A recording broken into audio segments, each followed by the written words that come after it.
ఈ దేశ చరిత్రలో రాష్ట్ర ప్రజలందరూ గమనించండి. ఈ సొల్లు చెప్పే సొల్లుకి వాస్తవాలకి ఎంత తేడా ఉంటుందో గమనించండి.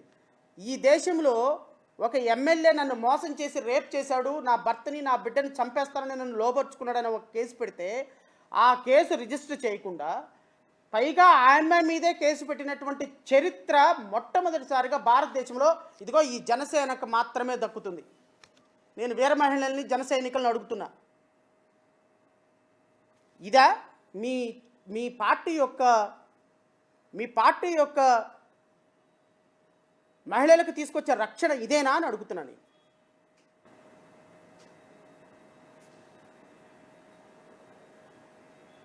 అలాగే ఆడపడుచులకి జనసేన పార్టీ ఆవిర్భావానికి కానీ నా రాజకీయ ప్రేరణకు కానీ భారతదేశ సమాజం మహాత్మా గాంధీ గారు కోరుకున్నట్టుగా అర్ధరాత్రి స్త్రీత్వ కలిగే స్వేచ్ఛ కావాలని ఈ రోజు నా పగలు పసిబిడ్డ స్వేచ్ఛ లేని సమాజం వైపు దారి తీస్తా ఉంది.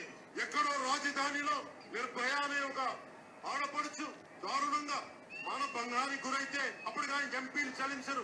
మేము ఆడపడుచులకి భద్రత కల్పిస్తున్నాం. మీ మీద ఎవరు చెయ్యేసినా గాని, మిమ్మల్ని ఎవరు ఇబ్బంది పెట్టినా గాని చాలా బలమైన కఠినమైన చట్టాలు తీసుకొస్తాం. చట్టాలని స్త్రీలకి అండగా ఉండే భద్రత కల్పించే సమాజాన్ని తీసుకొస్తాం. అలాగే ఆడపడుచులకి అసెంబ్లీలో 33% రిజర్వేషన్లు కల్పించడానికి దాన్ని బలమైన చట్టాలు తీసుకొస్తామంటే జనాలు ఏమనుకున్నారంటే మహిళల్ని వేధించిన వాళ్ళ మీద కఠినమైన చట్టాలు తీసుకొస్తారనుకున్నారు. కానీ ఎవరైతే మహిళలు వేధించబడతారో వాళ్ళ మీద కఠినమైన చట్టాలు తీసుకొస్తారని అర్థం చేసుకోలేకపోయినారు ప్రజలు. పాపం పిచ్చి ప్రజలు. ఏం చేస్తాం, చెప్పే డైలాగ్ ఒకటి, మాట్లాడే డైలాగ్ ఒకటి, చెప్పే డైలాగ్ ఒకటి, మాట్లాడే డైలాగ్ ఒకటి, యాక్షన్ ఒకటి, ప్యాకప్ అయిపోయిన తర్వాత మాట ఒకటి. పాప ప్రజలు అర్థం చేసుకోవడంలో తప్పుగా అర్థం చేసుకున్నారు.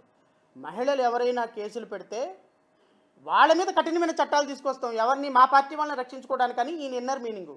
మరి మీకు అర్థం కాలేదు, దానికి ఆయన ఏం చేస్తాడు? నువ్వు అర్థం చేసుకోవటంలో సరిగ్గా అర్థం చేసుకోవాలా? దానికి పవన్ కళ్యాణ్ గారు ఏం చేయలేరు కదా. కాబట్టి మాట్లాడే మాటకి చేసే పనికి ఎంత కంపారిజన్ ఉందో రాష్ట్ర ప్రజలు చూడమని కోరుతున్నా.